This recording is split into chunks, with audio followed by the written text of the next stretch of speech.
October 2018, Johnstown, Pennsylvania. A 40-year-old woman fails to show up for work. Her car is in the driveway. Her phone is inside the house. She hasn't called anyone. The door is locked. There's no sign of forced entry, no sign of a struggle. No one reports hearing anything. Within 72 hours, her case file is labeled voluntary absence. Within 7 months, her body is found buried near a hiking trail less than 5 miles from her front porch. On the morning of October 14th, 2018, Nancy Giles failed to report to her shift as an in-home healthcare assistant. She had no history of unexcused absences. Her supervisor made multiple attempts to reach her by phone. All went unanswered. At 2:38 p.m., her cousin Patricia Giles arrived at Nancy's residence at the request of the employer.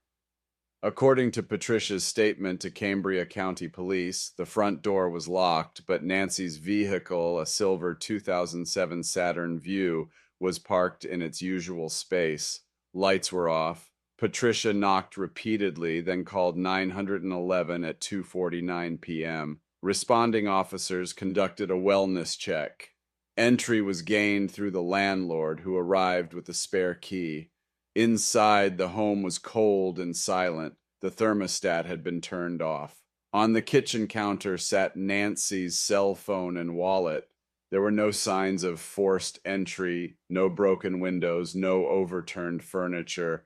However, the house had been recently and thoroughly cleaned. Officers noted the smell of chemical cleaning agents, specifically bleach and ammonia, particularly concentrated around the living room floor and hallway baseboards. A pair of latex gloves were discovered in the bathroom trash can. Swabs were taken for potential DNA, and a report was initiated. However, without signs of struggle or overt evidence of a crime, the case was initially categorized under missing person adult no foul play suspected. Nancy's last confirmed contact was a phone call with her sister at approximately 7:32 p.m. on October 12th. According to phone records, the call lasted 14 minutes and contained no indication of distress. Nancy reportedly ended the call with the words, "I'll call you tomorrow before I leave." She never did. Between October 14th and November 2nd, 2018, investigators conducted basic checks on Nancy's known associates. The most relevant was her estranged husband, Brian Giles, whom she had separated from 18 months prior. According to court documents, Nancy had previously filed for a protection from abuse order in 2017, citing physical intimidation and threats. The order was later dropped at her request. Brian claimed the last time he saw Nancy was on October 11th, when he delivered personal belongings she had requested. With no active crime scene and no body, Nancy's disappearance failed to trigger widespread law enforcement mobilization or significant media attention. Over the next several months, leads dwindled.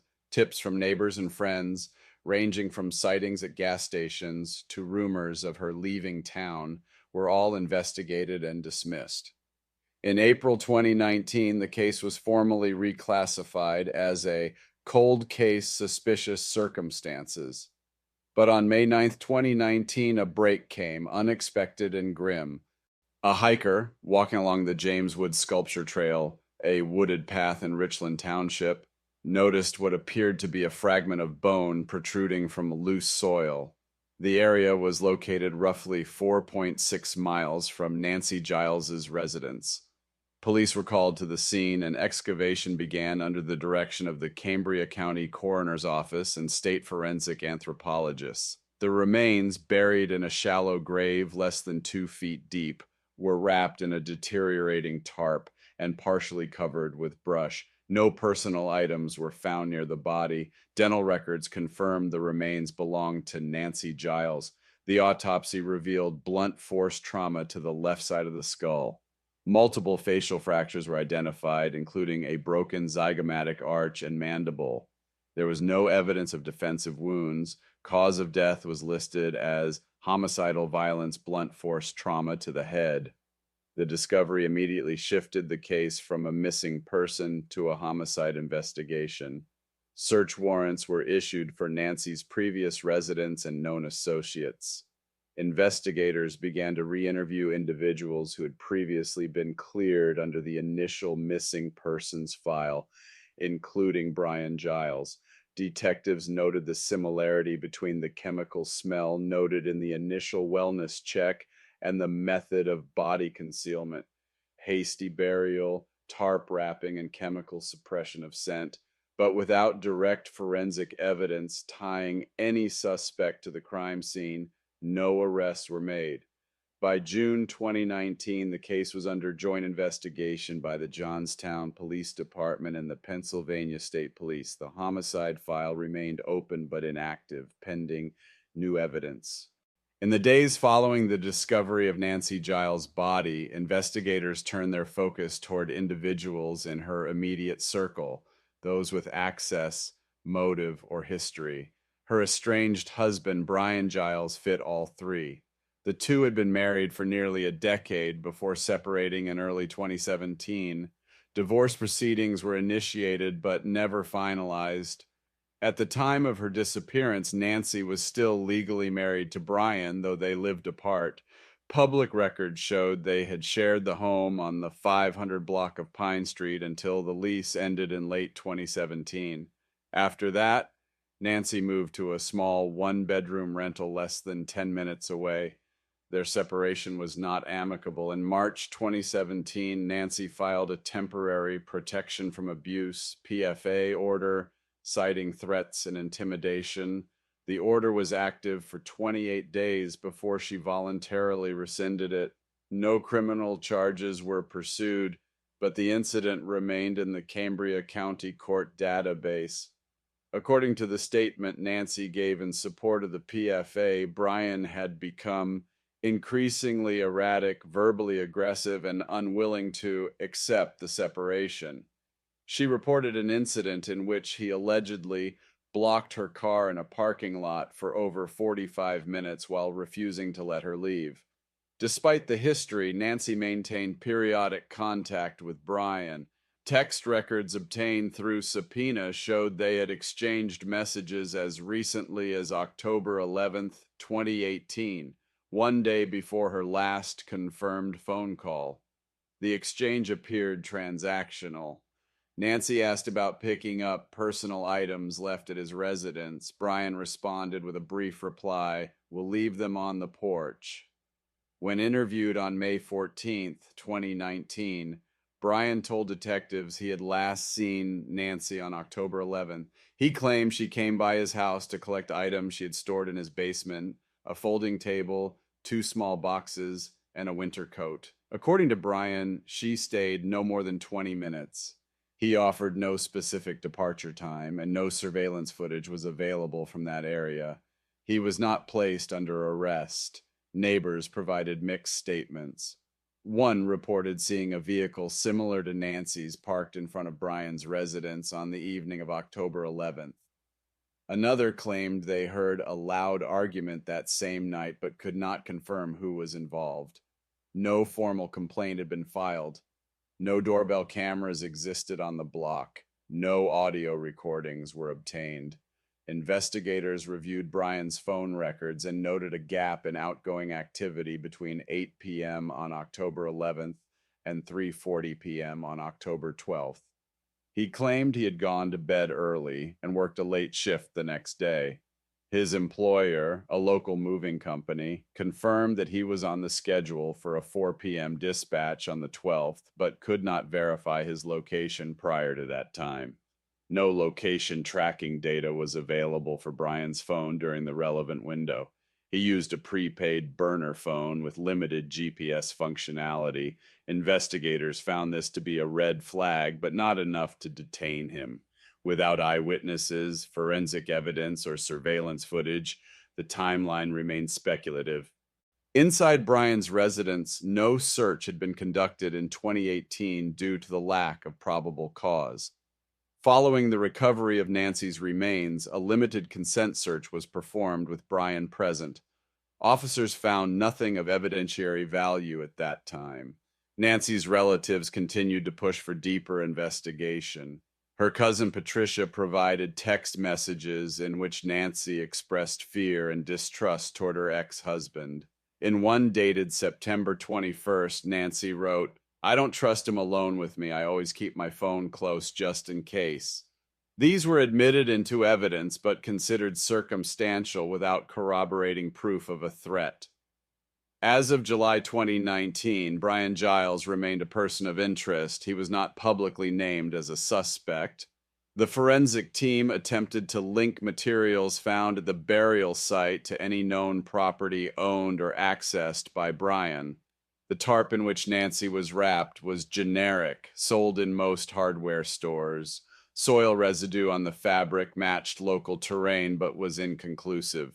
No DNA or fingerprints were recovered from the tarp, rope, or plastic layering. No shovel or digging equipment was traced back to Brian. Digital analysis turned up one lead. A deletion log from Nancy's cloud-based Google account showed that a shared calendar event titled "Pickup from Brian's" had been removed on October 13th. Investigators were unable to determine who deleted the item or from what device. The deletion did not coincide with a device login. The case continued to build in fragments, isolated clues that, on their own, proved nothing, but collectively kept one name resurfacing. At 10:41 a.m. on May 9th, 2019, a 34-year-old man hiking the James Wood Sculpture Trail in Richland Township dialed 911 after spotting what he believed to be human remains. The call was brief. He described a piece of bone sticking out of the dirt just off a small, unofficial footpath branching away from the main trail, roughly 150 yards from the nearest parking area. Cambria County Sheriff's deputies secured the scene by 11:12 a.m. A perimeter was established. Forensic teams from the Pennsylvania State Police and the County Coroner's Office were called in within the hour. Photographic documentation and ground-penetrating radar were used to assess the burial site. Initial surface scans showed shallow ground disturbance, approximately 2 feet deep at its center. Loose topsoil had been poorly compacted, covered with brush and broken limbs from nearby trees. Excavation began at 2:40 p.m. The body was recovered in stages, wrapped in a blue polyethylene tarp commonly sold in hardware stores. The remains were partially decomposed, consistent with burial between 6 and 8 months prior. A gray cloth hoodie and a pair of women's size 9 sneakers were found folded at the feet. No purse, phone, jewelry, or identification were recovered. Dental records confirmed the identity within 72 hours. Nancy Giles. The autopsy was conducted by Dr. Margaret Penn at the Cambria County Medical Examiner's Office on May 13th. The following injuries were documented: blunt force trauma to the left side of the cranium, resulting in depressed skull fractures in the parietal and temporal bones, mandibular and zygomatic fractures indicating a lateral strike to the face, perimortem injuries suggestive of rapid incapacitation. No defensive wounds were present on the arms or hands. No signs of sexual assault.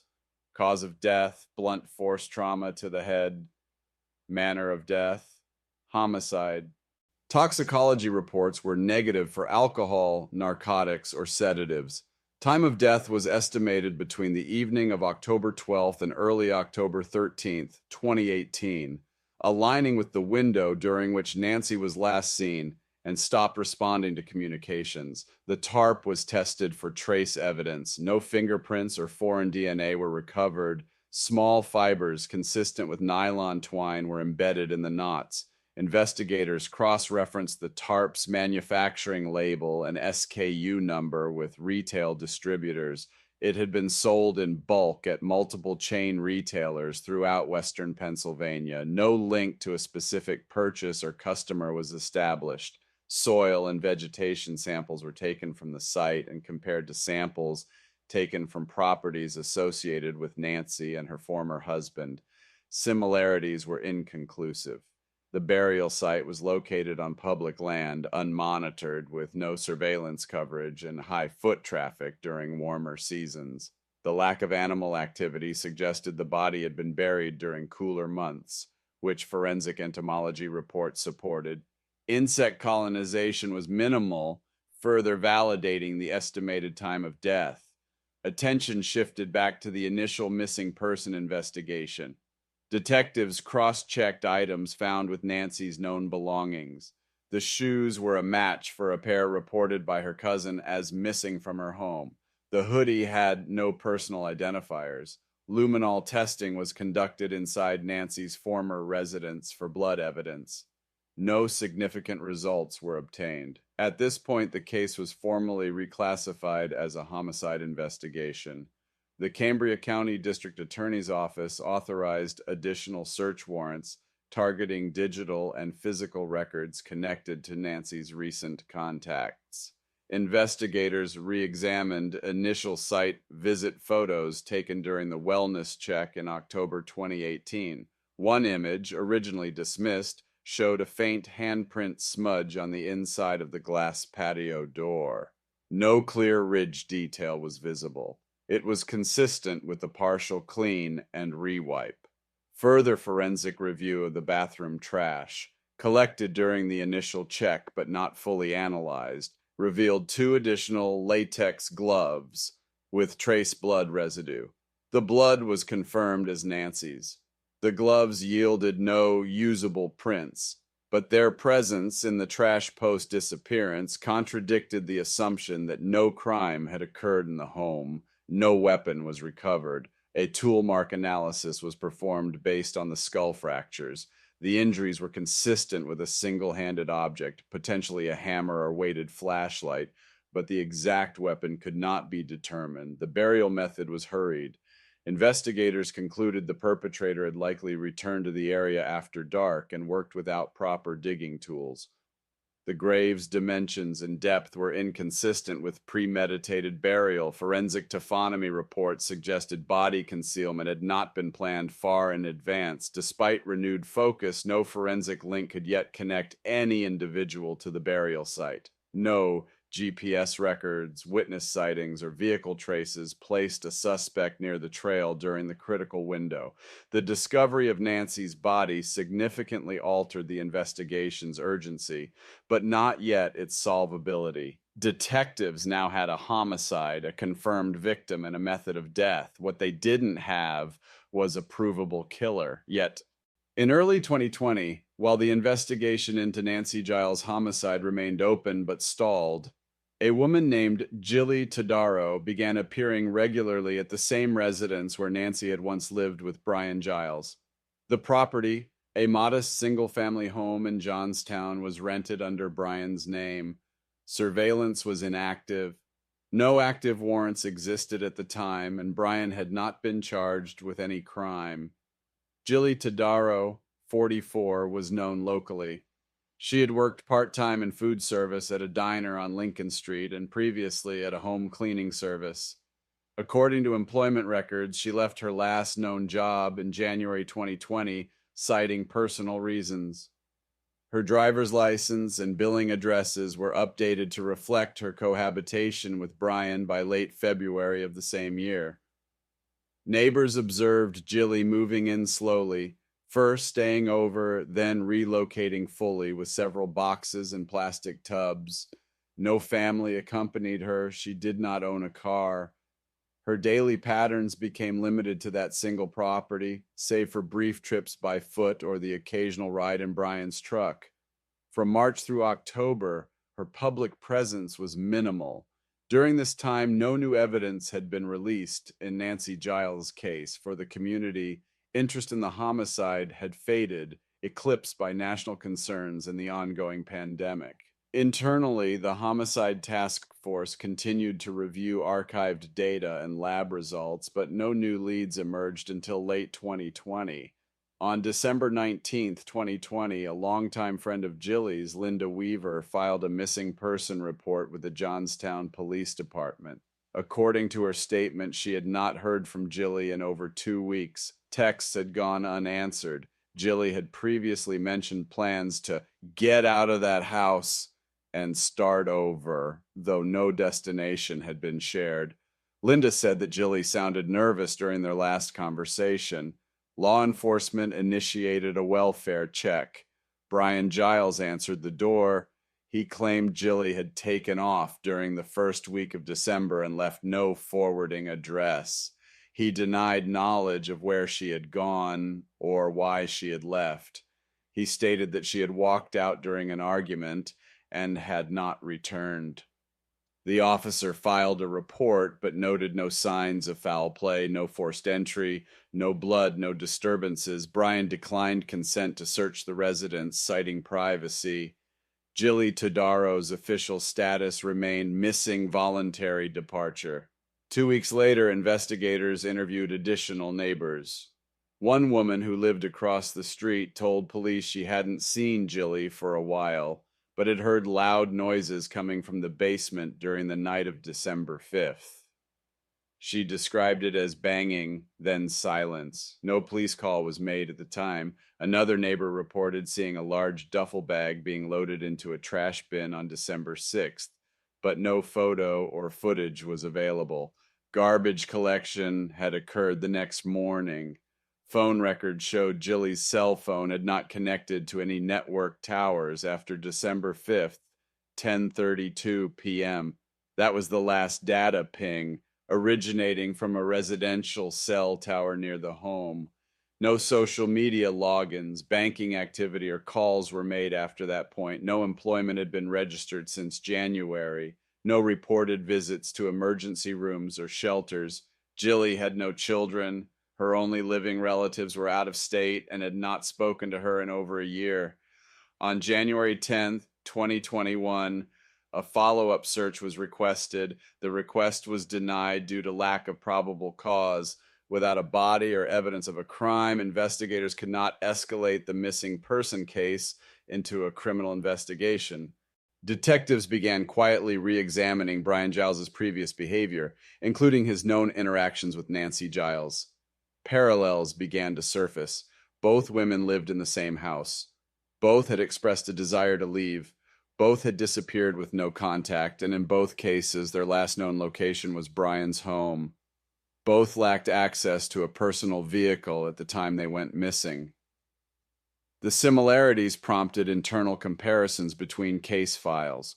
Though circumstantial, the pattern was noted in a shared case memo dated February 2021. The memo concluded with a recommendation: monitor residents for future cause. Consider cold case joint file designation if forensic tie becomes available.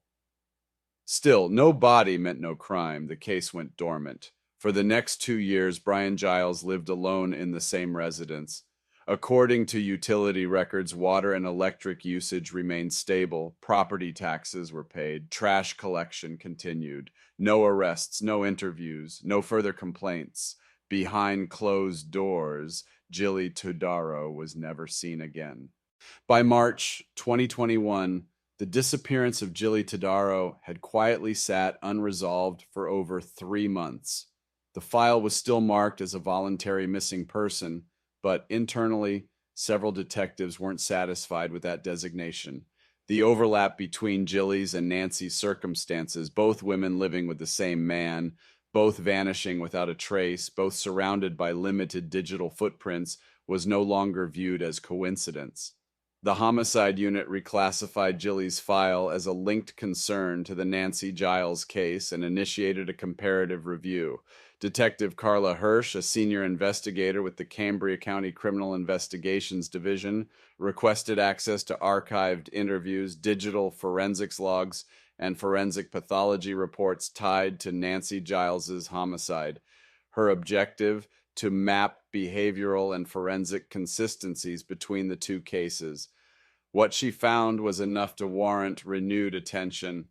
Both women had no known enemies. Both had expressed hesitation or fear regarding their domestic situation in private text messages.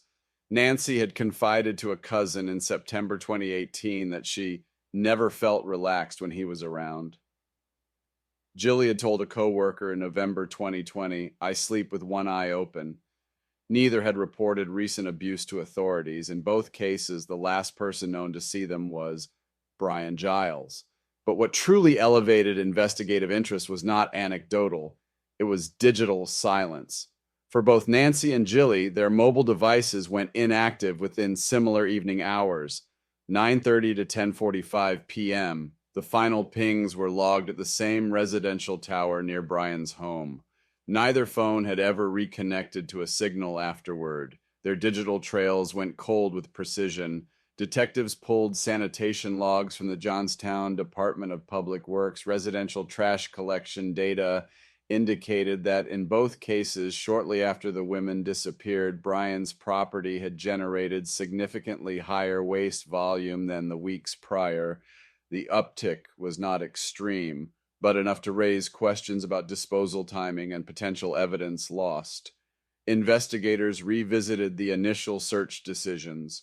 In 2018, without cause, they hadn't been able to search Brian's property extensively.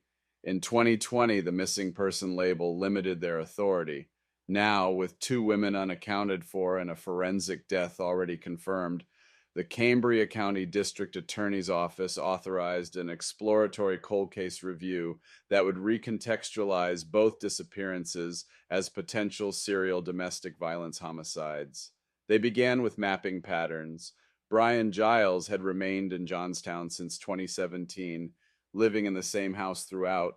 He had minimal employment history post 2019.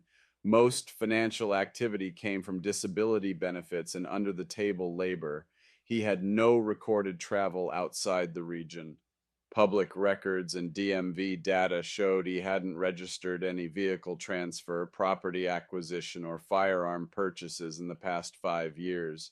Investigators interviewed former neighbors who had relocated since 2018. One couple recalled loud arguments in the early hours on multiple occasions. Another tenant who had lived in the duplex next door in 2019 mentioned seeing a wheelbarrow in Brian's backyard during the fall months, a detail not previously recorded. These statements, while vague, were included in the formal affidavit supporting a future warrant. Search priority was reassessed.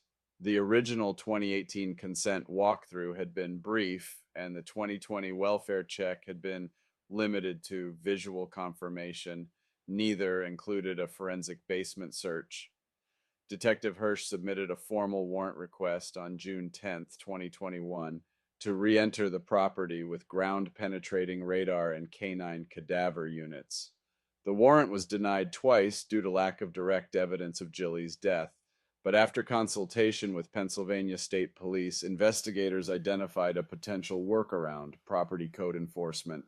The structure was more than 40 years old, with multiple citations in past inspections for mold, faulty wiring, and a compromised foundation. Code enforcement inspectors could lawfully enter and evaluate safety conditions. With consent from municipal officials, officers accompanied the inspection team on September 2nd, 2021. During that visit, a structural engineer noted an uneven concrete section in the far corner of the basement.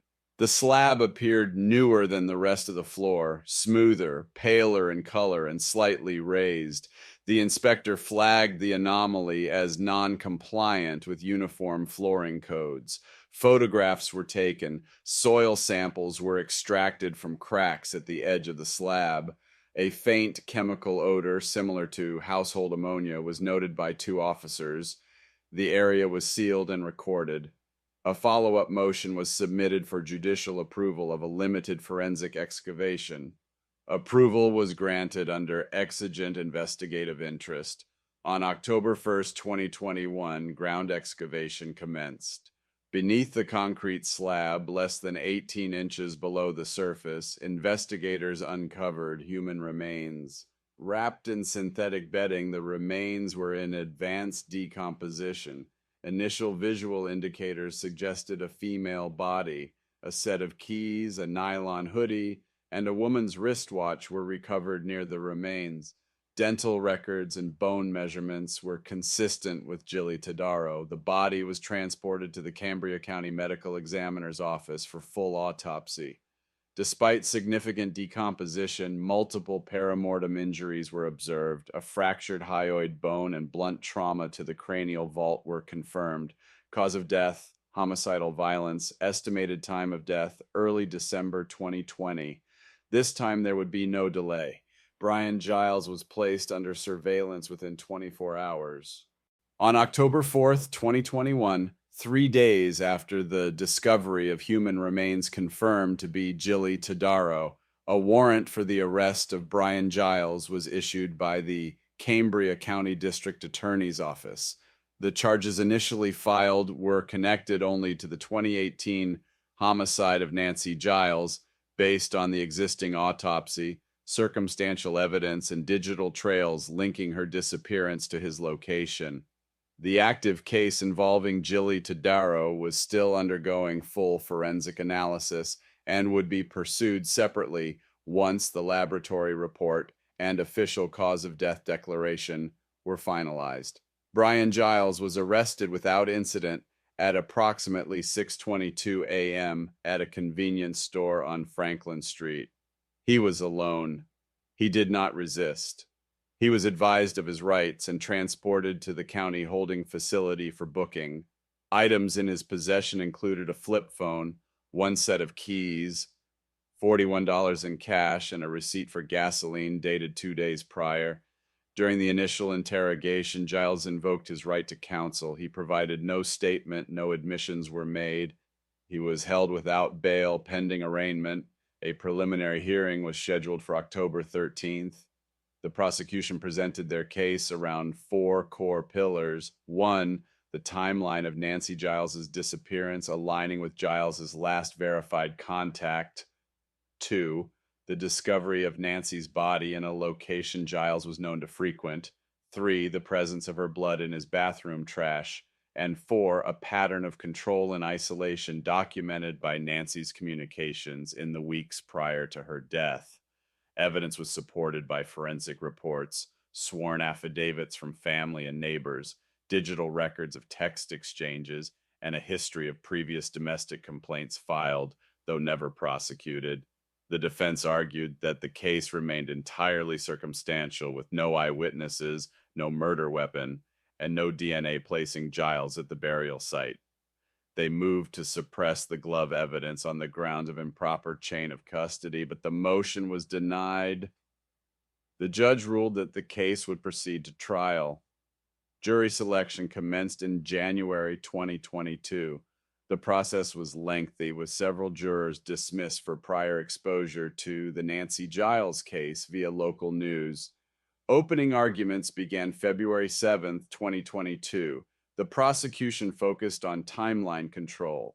They emphasized the absence of communication from Nancy after her last scheduled meeting with Giles. They detailed the physical evidence found during the wellness check, including the latex gloves containing her blood, and highlighted the autopsy results showing no defensive wounds, indicating a surprise attack. The medical examiner testified that Nancy died from a single forceful blow to the left side of the skull. The injury would have rendered her unconscious immediately. Additional bruising suggested she had been moved post-mortem. There were no drugs or alcohol in her system. Detective Carla Hirsch, the lead investigator, testified over 2 consecutive days. She presented GPS mapping, phone data records, trash pickup schedules, and the full context of Giles's interactions with Nancy. She outlined his refusal to cooperate, his evasive statements, and the concealed disposal of blood-stained gloves as indicators of guilt. She also mentioned, without elaborating, that a second homicide case involving another woman was under review. The defense cross-examined each expert aggressively, but provided no alternate theory of the crime. Giles did not testify. His attorney suggested that Nancy could have left the house alive and encountered danger elsewhere. They pointed to the lack of surveillance or witness testimony, placing Giles at the scene where her body was found. The suggestion was speculative and unsupported by evidence. On March 14th, 2022, the jury deliberated for 64 minutes. Brian Giles was found guilty of first-degree murder in the death of Nancy Giles. The court imposed a mandatory sentence of life imprisonment without the possibility of parole. Sentencing took place the same day.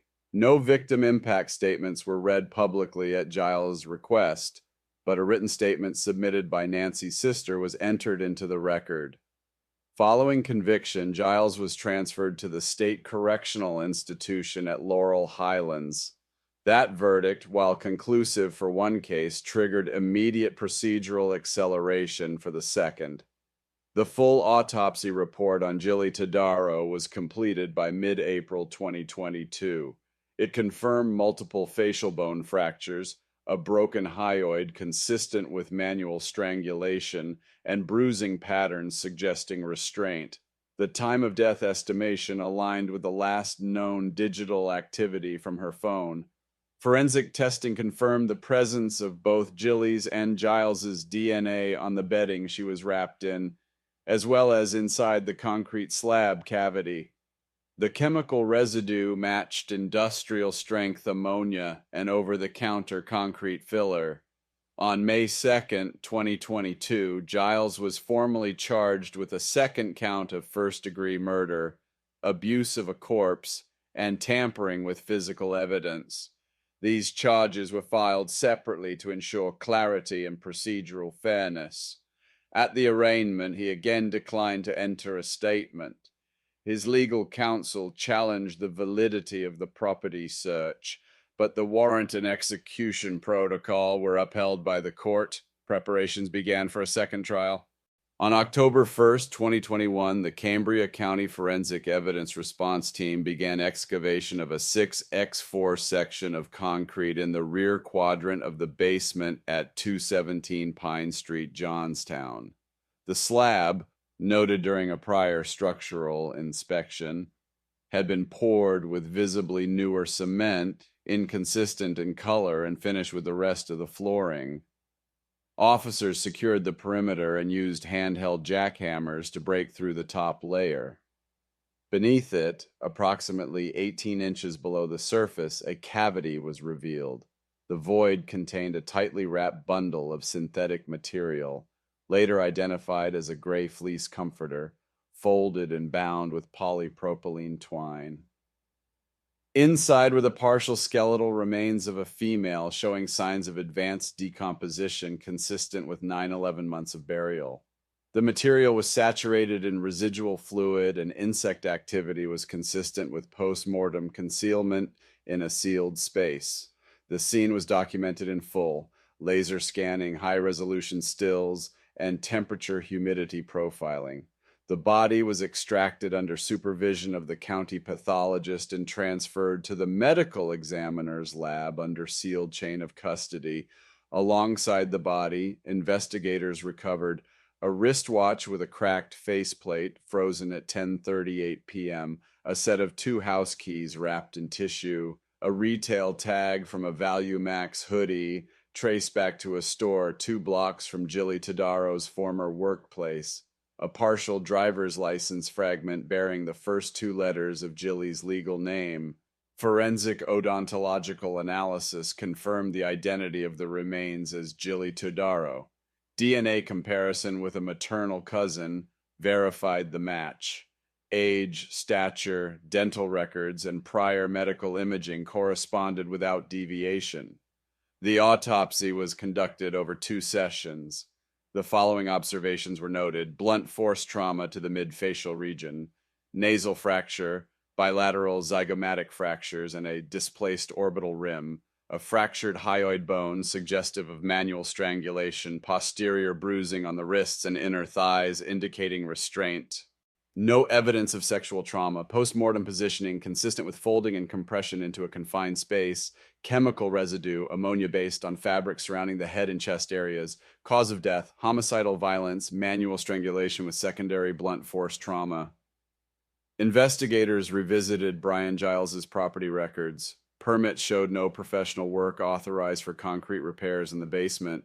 Receipts found during prior searches, though unrelated to this specific concrete pour, did include purchases of adhesive filler, bleach, and lime, dated within 1 week of Jilly's disappearance. Crime lab technicians examined the twine and comforter. Both materials were cross-referenced with items purchased in a December 2020 transaction from a local hardware chain. No surveillance footage remained from the period, but credit card records placed Brian Giles at the store on December 7th, one day after Jilly's phone went offline. Additional forensic examination found both Giles and Jilly's epithelial DNA on the comforter binding. While mixed profiles are common in cohabitation, the placement of Jilly's blood inside the comforter lining, combined with Giles' skin cell presence on the interior folds of the restraint twine, strengthen the probability of direct contact during the concealment process. The twine itself was a unique gauge not sold in bulk by most retailers. Investigators matched its product code to a specific brand available only at 2 hardware stores in the Tri-County area. One of those stores, D&E Supply Company, still retained transaction records. On December 5th, 2020, a purchase for the same twine and plastic sheeting was made under Brian Giles' account. At this point, law enforcement extended interviews to prior tenants of the duplex, and workers contracted to repair a sewer line behind the property in mid-2021. One plumbing contractor recalled the basement smelling like ammonia and mold, despite no visible leaks. Another reported being asked by Giles not to touch the back wall during repairs. The investigative file now contained a complete forensic triangle: time of death, method of concealment, and physical linkage between suspect and victim. The timeline matched the window between Jilly's last phone activity and Giles's hardware purchases. The method, manual strangulation with postmortem facial injuries, aligned with the profile of close quarters domestic homicide. The evidence was submitted to the district attorney's office for formal charging. On May 2nd, 2022, Brian Giles was indicted for the murder of Jilly Todaro. He did not respond to the charges. His counsel issued a general denial and motioned for separate proceedings from his prior conviction.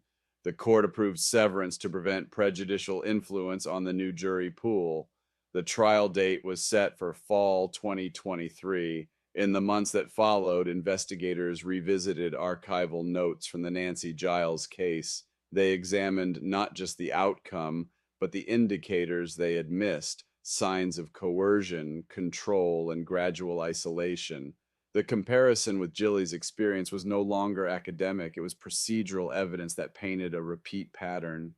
The Commonwealth v. Brian Giles 2023 proceeded under tight media control and restricted courtroom access. Following his 2022 conviction in the Nancy Giles case, the defense's principal challenge was jury impartiality. Extensive vetting narrowed the pool to 12 seated jurors with no documented prior exposure to the first trial.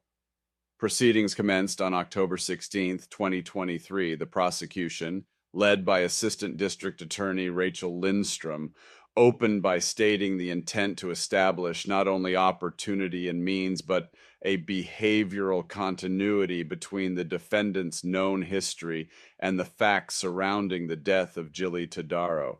This case would not rely on speculation. It would present physical evidence, digital documentation, and expert interpretation to prove premeditation, control, and concealment. The state began with a forensic reconstruction of the scene. Crime scene investigators presented 3D modeling of the basement excavation, including photogrammetry data and decomposition staging. The jury was shown a digital walkthrough of the burial environment supported by microbial growth analysis and a comparative temperature decay model that corroborated the December 2020 time frame. The defense did not contest the validity of the model, but challenged its conclusiveness in identifying Giles as the actor responsible. Medical examiner Dr. Margaret Penn testified for the second time. Her findings remained consistent: death by strangulation with secondary blunt force trauma, She emphasized that the injuries occurred while Jilly was alive, and no postmortem movement could account for the fracture pattern. Bruising around the wrists and neck showed signs of sustained pressure, not accidental contact. The prosecution then moved to motive and a behavioral analysis. While Pennsylvania courts restrict character attacks, the state introduced text messages and voicemails recovered from Jilly's Google account. In one message, dated November 20th, 2020, she told a friend, "If I go missing, it won't be random." Another, "He doesn't hit me, he isolates me." Same thing. Two neighbors from Pine Street were called as witnesses. One confirmed hearing yelling on the night of December 5th, followed by a loud thud. Another had seen Giles carrying a roll of tarp like material from his truck to the rear entrance early the next morning. Neither had reported the incidents at the time, citing a history of ignoring domestic disputes in the area. The defense strategy focused on reasonable doubt. Counsel emphasized the absence of direct witness testimony, placing Giles in the act of murder. They acknowledged that Jilly had died in the home, but argued that she may have suffered a fall or overdose and that Giles had panicked. They posited that concealment alone was not equivalent to murder. The theory lacked forensic backing and contradicted the autopsy's strangulation findings. During closing arguments, the prosecution outlined the three phases of the crime: isolation, elimination, and erasure. They reminded the jury that this pattern had already resulted in one proven murder, and that ignoring the second would be a failure of the system. Deliberation lasted just under 4 hours. On October 27th, 2023, Brian Giles was found guilty of first-degree murder, abuse of a corpse, and tampering with evidence in the death of Jilly Todaro. He received a second life sentence to be served consecutively with the first. With 2 convictions, the legal process concluded, but the case remained open in a broader sense, one of accountability, oversight, and prevention. Following the second verdict, the Cambria County Board of Supervisors held a closed review of law enforcement responses in both disappearances. The initial 2018 missing person report had been classified without urgency. No search warrant had been granted despite Nancy's protection from abuse history. In 2020, despite Jilly's known vulnerability and a friend's warning, the same cycle repeated. A report issued in February 2024 noted critical failures, insufficient evidence thresholds for search approval, lack of digital trace escalation protocols, and poor coordination between missing persons units and domestic violence specialists. Outreach groups in Pennsylvania began pressing for legislative amendments. One proposal would allow flagged risk scoring on repeated domestic complaints, even if charges are dropped. Another would broaden the scope of welfare checks when patterns of digital silence emerge in high-risk households. On a community level, the Giles case became a recurring point of education. Advocacy centers used the details in seminars on coercive control.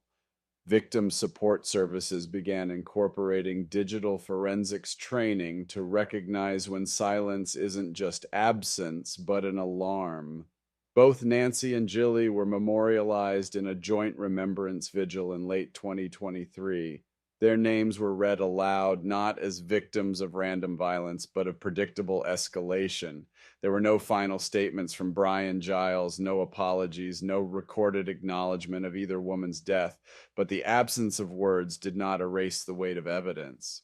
What this case left behind wasn't ambiguity. It was a structured failure, one that allowed a man with a documented pattern to act twice, unimpeded. And while justice arrived, it arrived late. For Nancy, for Jilly, and for others like them, the only remaining question is how many warning signs must accumulate before systems intervene, not in memory, but in real time. Before we close, let me leave you with this, because if there's one thing I've learned from telling this story, it's this: silence can be deadly. If someone controls your time, your space, your voice, that's not love. That's a warning. Nancy and Jilly never got a second chance, but maybe someone watching this still can. Trust your instincts, ask the uncomfortable questions, speak up even when it's hard, because waiting might cost more than you think. What about you? Have you or someone you love ever ignored red flags because things didn't seem that serious? What would you do differently now? If this video moved you or made you pause to think, drop a comment and tell me where you're watching from. If it didn't land for you, I'd still like to hear why. Every perspective matters. And hey, if you're still here, do me a favor. Subscribe to the channel so you don't miss the next story. You never know when one might hit closer to home than you expected.